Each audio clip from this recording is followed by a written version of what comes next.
یہ کچھ سوالات ہیں۔ ایک سوال ہے، کسی مسلمان کو کافر کہنا کیسا ہے؟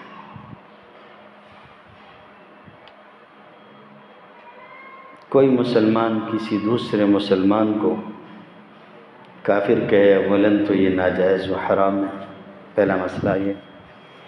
اگر آپ نے کسی کو کافر کہا، حدیث شریف کی کتابوں سے، خود بخاری شریف وغیرہ سے معلوم ہوتا ہے، آپ نے کسی کو کافر کہا ان لم یکن صاحب فهو كذلك، اگر سامنے والا ویسا نہیں ہے تو کہنے والا ویسا ہو جائے گا، اس پہ ہی لوٹ کے آئے گا۔ الا ارتدت علیہ ان لم یکن صاحب فهو كذلك۔ اس لیے کسی کو کافر کہنا تو بہت مشکل ہے، اور فقہاء ایک دم وضاحت سے یہ بات کہتے ہیں کہ کسی کے کلام میں 99 احتمالات کفر کے ہوں اور ایک احتمال تعویل کا، ایک موقع اسلام کا موجود ہو، ایمان کا، تو تعویل کریں گے، کافر نہیں کہیں گے۔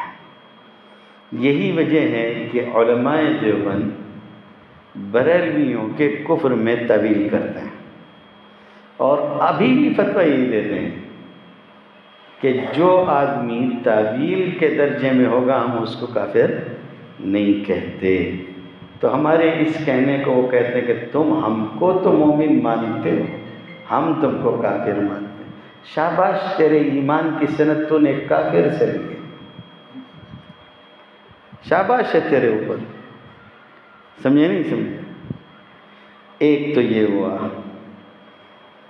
دوسری بات یہ ہے کہ امین القادری نے جمعہ کے جلسے میں اکابر اہل سنت کے متعلق جو جملے کہے ہیں، اس پر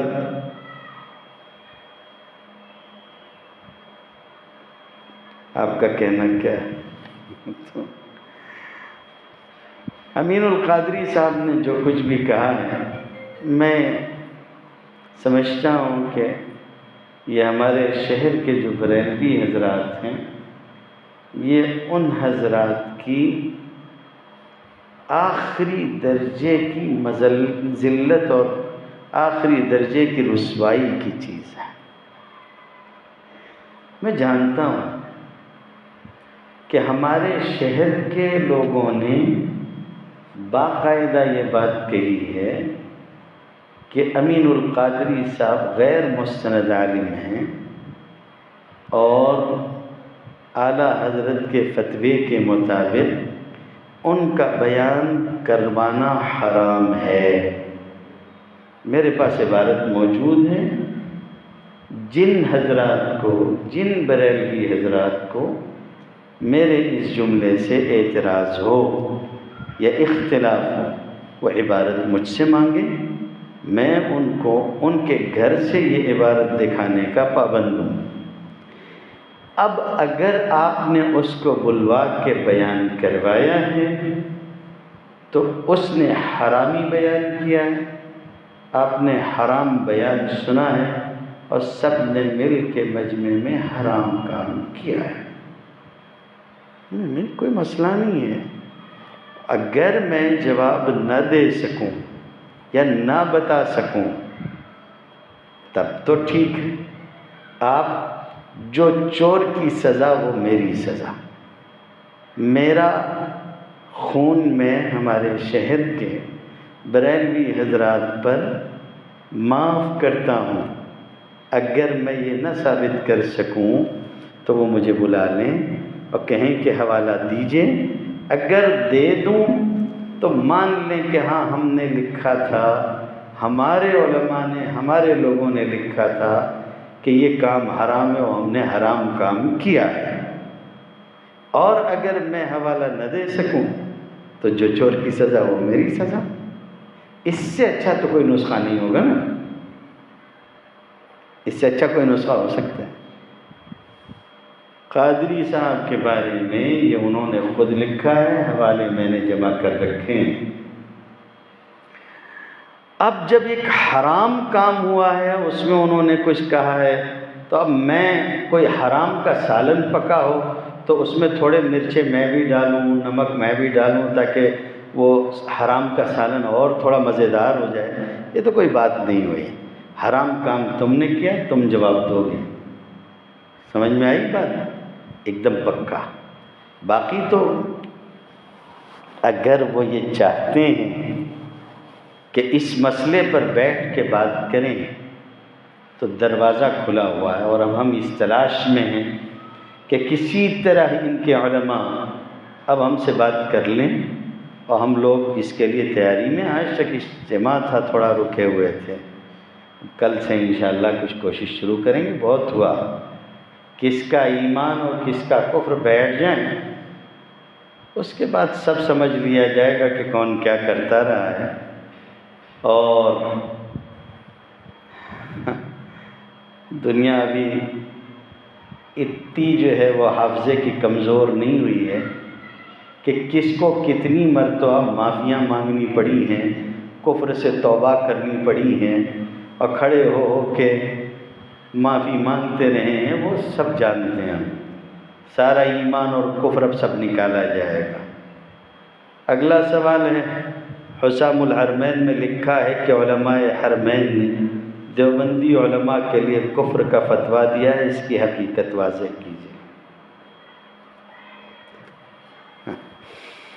حسام الحرمین میں لکھا ہوا ہے، حسام الحرمین میں تو لکھا ہوا ہے، ایک صاحب نے لکھ بھی دیا ہے کہ یہ ایک ایسی کتاب ہے لا ریب فیہ، لکھا ہوا ہے نا، حسام الحرمین کے بارے میں لکھا ہوا ہے۔ بھائی یہ میرے سامنے کلام پاک موجود ہے جس کا میں نے ابھی درس دیا ہے۔ اس کتاب کے شروع میں لکھا ہوا ہے الف لام میم ذالک الکتاب لا ریب فیہ۔ یہ اکیلی کتاب تھی جو یہ دعویٰ کرتی تھی کہ یہ کتاب ہے، اس میں کوئی شک نہیں۔ حسام الحرمین میں ہی یہ جملہ اگر حسام الحرمین کے لیے ملے جو قرآن کے لیے ہے، تو جو فتویٰ لگانا ہے وہ تم لگا دو۔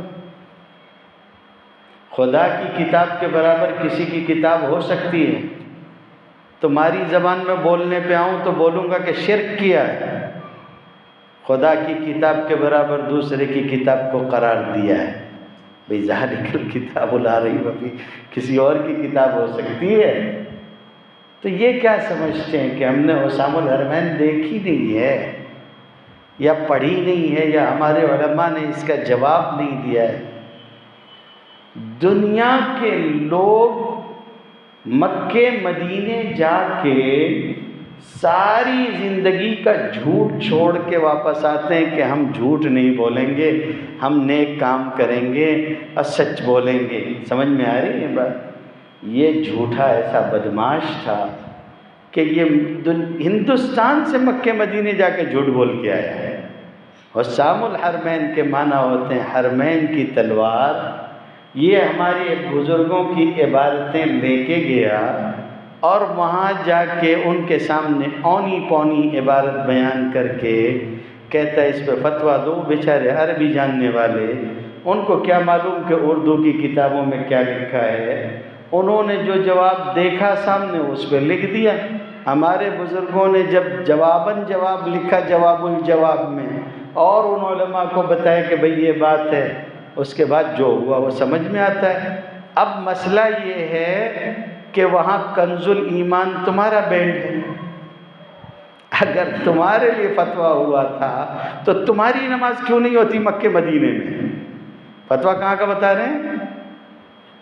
حرمین شریفین کا۔ کیا کہہ رہے ہیں؟ حرم شریف کے علماء نے فتویٰ دیا ہے کہ علماء دیوبند کافر، ان سے پوچھ لو امام حرم کے بارے میں کیا بولتے ہیں؟ بولے وہ بھی کافر ہیں۔ سبحان اللہ! نماز پڑھتے ہو حرم کے امام کے پیچھے؟ حسام الحرمین بتا رہے ہو۔ پوچھو تاج الشریعہ کو جیل کون سے ملک میں ہوئی تھی؟ ہیں؟ کہاں دھرائے تھے؟ علماء دیوبند کے لیے بیت اللہ کا دروازہ کھولا جائے، کعبے کی چابی ان کو دی جائے، غسل کعبہ میں ہر سال کوئی نہ کوئی علماء دیوبند میں سے شریک ہوتا ہے، اور تم کہاں حسام الحرمین لے کے بیٹھے ہو۔ حرم کے علماء نے ان کو کافر کہا۔ ہمارا عالم حرم شریف میں درس دیتا ہے، مکی آج بھی شیخ مکی درس دیتے ہیں، حرم شریف میں ہمارا امام بیٹھ کے تقریر کر رہا ہے، عالم بیٹھ کے تقریر کر رہا ہے، اور اس کی تقریر ہو رہی ہے اور وہ اپنا مسلک بیان کر رہا ہے۔ دیکھ لو کتنی قوت سے علماء دیوبند کا مسلک بیان کرتا ہے۔ ذرا ایک مرتبہ تم بیان کر کے دکھا دو وہاں جا کے، ابھی سمجھ میں آ جائے گا کون کافر ہے کون مسلمان ہے۔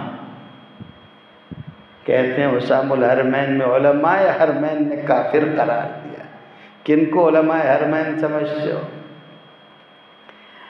اور کھلا چیلنج ہے، میں تو اس مزاج کا آدمی ہوں کہ بھئی سیدھی سیدھی بات ہے، عبارات لے کے بیٹھ جاؤ حسام الحرمین کی، ہمارے بزرگوں کی کتاب میں سے مسلسل عبارت بتا دو جو خان صاحب نے لکھی ہے کہ یہ مسلسل عبارت ہے، میں یہاں مسجد میں منبر رسول پہ بیٹھ کے اور کتاب اللہ سامنے رکھ کے بولتا ہوں، کل بریلوی ہو جاؤں گا، کر لے،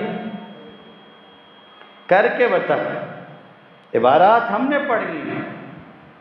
یہ خالی عوام کو میرا نسب مت پوچھو والی لین ہے، سمجھ میں آیا کیا؟ ابھی چونکہ پیچھے بہت اٹھا رکھا تھا لوگوں نے تماشا، اس لیے یہ بات ہو رہی ہے کہ مسلک رضا پہ پہرا دو، مسلک رضا پہ پہرا دو۔ ظہیر الدین جین کا بمبئی والا ہے، دعوت اسلامی کا بڑا نگراں، اسی نے کہا تھا مسلک اعلیٰ حضرت کا نعرہ مت لگاؤ، یہ پانچواں مسلک کہاں سے لائے ہو؟ تو اس پہ لے دے ہو گئی تھی۔ ہم نے کہا تھا، تم نے کہا تھا، تم نے فتوے دیے، اور یہ مولوی ظہیر الدین کو زہر بدین لکھتے ہیں، خود ہی لکھتے ہیں، ہم تھوڑی نہ لکھتے ہیں۔ جیسے آج کل امین القادری کو اینیمل پادری لکھتے ہیں، ہم تھوڑی نہ لکھتے ہیں، ہم بتائیں گے تمہارے لوگوں نے لکھا ہے۔ جیسے طاہر الپادری لکھتے ہیں، ہاں تو بلکہ میں نے تو ان کی ایک سائٹ پہ یہ بھی دیکھا ہے کہ کمین الپادری لکھا ہوا ہے۔ اب تم سمجھ لو کس کو لکھا ہے۔ تو نام بگاڑنے کا، اشر فعلی اور فلاں فلاں کرنے کی عادت تو ان کے امام کی تھی، تو نیچے تک اتر کے آئی۔ عربی زبان میں مقولہ مشہور ہے، سمن کلبک یا خلق، اپنے کتے کو کھلا پلا کے موٹا کرو، ایک وقت آئے گا جب کھانے کو کچھ نہیں ملے گا کہ تم ہی کو پھاڑ کھائے گا، جب کوئی دوسرا کاٹنے کو نہیں ملے گا تو تم ہی کو کاٹ لے گا۔ تو نام بگاڑنے کی عادت رکھی ان کے امام نے اپنی قوم کی، اب جب کوئی دوسرا نہیں مل رہا ہے تو اپنے ہی یہاں والوں کو کمینہ بنا رہے ہیں، اینیمل بنا رہے ہیں، بناتے رہیں۔ یہ عادت تو تمہارے امام نے ڈالی تمہارے اوپر، ہمارا مزاج یہ نہیں ہے۔ تو حسام الحرمین پہ ایک دم سیدھی سیدھی 16 آنا سچی بات یہ ہے کہ اگر پادری صاحب کو ارادہ ہو، یہ ان کے لوگوں کا دیا ہوا لقب ہے، میرا نہیں ہے، اگر ان کا ارادہ ہو تو بسم اللہ بیٹھ جائیں، اور یہ بھی ذہن میں رکھیں کہ حسام الحرمین عربی زبان میں ہے، اصل حسام الحرمین لے کے بیٹھ جائیں، میں بھی بیٹھ جاؤں، کسی دوسرے کی مدد نہ لے۔ انہوں نے علماء دیوبند کو چھیڑا، میں بھی دیوبندی، وہ بریلوی ہیں۔ کتاب کی اصل عبارت شروع سے اخیر تک قادری صاحب پڑھ کے سنا دیں خالی مجھ کو، خالی کتاب کی عبارت، میں بھی پڑھوں گا عبارت، بھائی بخاری شریف پڑھاتا ہوں، عبارت پڑھوں گا، عربی عبارت ہے، میں بھی پڑھوں گا، وہ بھی پڑھ دیں، پھر مناظرہ ہوگا۔ پہلے مناظرہ اسی شرط پہ ہوگا، بھائی وہ بولتے ہیں نا، جیسے خان صاحب بولتے تھے میرے مقابلے کا آدمی لاؤ، بھائی میں 15 سال سے بخاری پڑھا رہا ہوں، 15 سال سے قاضی شریعت ہوں، قادری صاحب اس درجے کے ہو جائیں، بیٹھ جائیں، میں پھر بھی رحم کھا لیتا ہوں ان کے اوپر، صرف ایک مرتبہ عبارت سنا دیں، بیٹھ جائیں میرے ساتھ میں، مناظرہ ہو جائے گا۔ عام طور سے ایک بات کہی جاتی ہے کہ نوح علیہ السلام نے 900 سال تک دین کی محنت کی تو صرف 80 لوگ ایمان لائے۔ کیا طوفان کے وقت نوح علیہ السلام کی عمر 950 سال تھی؟ نوح علیہ السلام نے اپنی قوم میں 950 سال تبلیغ کی ہے، فَلَبِثَ فِيهِمْ أَلْفَ سَنَةٍ إِلَّا 50 عَامًا، اور مفسرین نے لکھا ہے کہ شروعات میں 40 سال اور بعد میں 60 سال، یہ مزید ہیں۔ اس طریقے سے ان کی عمر یعنی 1050 سال ہوتی ہے۔ باقی یہ ہے کہ کسی کا ایمان لانا یا نہیں لانا یہ کسی کی محنت پہ موقوف نہیں ہوتا۔ انبیاء اکرام علیہم الصلاۃ والسلام پورے طور پر جو ہے وہ محنت کرتے ہیں، جتنا ان سے کہا جاتا ہے اس میں وہ کوئی کمی نہیں چھوڑتے۔ باقی ہدایت ملنا یہ تو اللہ کی توفیق سے ہوتا ہے۔ اس لیے کسی نبی کے ہاں کوئی بھی ایمان نہیں لایا، کسی کے ہاں بڑی تعداد ہے، موسیٰ علیہ السلام کی قوم، عیسیٰ علیہ السلام کی قوم، تو یہ بڑی تعداد بھی ہے، لیکن یہ بات ذہن میں رکھنے کی ہے کہ کوئی وہ بھی ہے جس کے اوپر کوئی بھی ایمان نہیں لایا، کوئی نبی ایسے بھی، کچھ نبی ایسے بھی، تو اس سے اس نبی کا کامیاب یا ناکام ہونا کچھ نہیں ثابت ہوتا ہے۔ نبی ہر ایک کامیاب رہا اس لیے کہ اس نے پوری دعوت پہنچا دی۔ باقی توفیق ملنا نہیں ملنا ایک الگ مسئلہ ہے۔ ابھی میں کچھ کہوں گا تو پھر مسئلہ شروع ہو جائے گا۔ آج کل کے بریلوی اپنے امام کے بھی نہیں ہوتے، آج کل کے بریلوی اپنے اعلیٰ حضرت کے بھی نہیں ہیں۔ خان صاحب نے کتابچہ لکھا ہے ابو طالب کے کفر پر، ابو طالب کے کفر پر، کہ حضرت ابو طالب کے پاس ایمان نہیں تھا۔ باقاعدہ کتابیں لکھی، اور بھی رسالے ملتے ہیں ان کے۔ بریلویہ مل کے ذرا ہمیں بتا دیں کہ کتنے ہیں۔ ابھی تو پیچھے پڑوسی ملک میں تو بڑا سر پھٹول ہوا ہے اس پہ، ہمارے یہاں بھی۔ اور یہ بھی تو میں نہیں کہتا، وہ ہمارے کہنا چاہیے کہ جیسے ایک وزیر خارجہ دوسرے وزیر خارجہ کے یہاں جاتے ہیں نا، تو ہم منصب سے ملاقات ہوئی، تو بریلویوں کا ہم منصب ہے بھائی مفتی واجد یار علوی صاحب، انہوں نے بھی تو کہا تھا نا کہ یہ شیعہ ہے، یہ شیعہ ہے، عید غدیر منائی، فلاں کیا، یہ کیا وہ کیا، سارے کام انہوں نے کیے، شیعت اس کے اندر ہے۔ اس سے جا کے پوچھ لو ذرا، ایمان پہ بتاؤ کیا بولتے ہو، حضرت علی کے حلیے پہ کیا بولتے ہو۔ حضرت علی کا حلیہ اس نے بتایا ہے کہ کسی عالم نے کہہ دیا کہ وہ بہت حسین و جمیل نہیں تھے، تو کہنے لگا کہ یہ دیکھیے، یہ ان کو دیکھ لیجئے، ان کی اولاد علی کو دیکھ لیجئے، اتنی خوبصورت ہے تو علی کیسے ہوگا۔ محدثین نے اور جو لوگ کہنا چاہیے کہ حلیہ اور ساری چیزیں اور خصائل بیان کرتے ہیں، کتابیں موجود ہیں، اس میں دیکھ لیا جائے۔ حضرت علی کی شکل و صورت کیسی بھی ہو، حضرت علی کا مقام و مرتبہ، شکل و صورت سے کیا لینا دینا بھائی، اس میں شکل و صورت سے کیا ہونا ہے۔ حضرت بلال کی شکل و صورت کے بارے میں کیا کہیں گے یہ حضرت، اور تو اور اس بیچارے کا علم کتنا ہے قادری صاحب کا، بس اتنا ہی عرض کروں گا، اس بیچارے کو اپنی مٹی خراب نہیں کرنی چاہیے۔ ابھی تک ہم خالی یہی سوچ رہے تھے جانے دو جانے دو جانے دو، اب بریلوی علماء کو بھی سمجھ میں آئے گا اور بریلوی عوام کو بھی، اب بات آر پار پہ جائے گی۔ ہم پوری کوشش کر رہے ہیں اپنے علماء کو متحد کرنے کی، اور اس میں ہم آگے آنے کی کوشش کریں گے کہ بھئی اب بات سامنے ہوگی۔ بیٹھ کے کہتا ہے کہ مخدوم اشرف جہانگیر سمنانی تابعی تھے۔ تابعی سمجھتے ہو؟ تابعی سمجھتے ہو نہیں سمجھتے ہو؟ رسول اللہ صلی اللہ علیہ وسلم کو دیکھنے والا صحابی، صحابی کو دیکھنے والا تابعی۔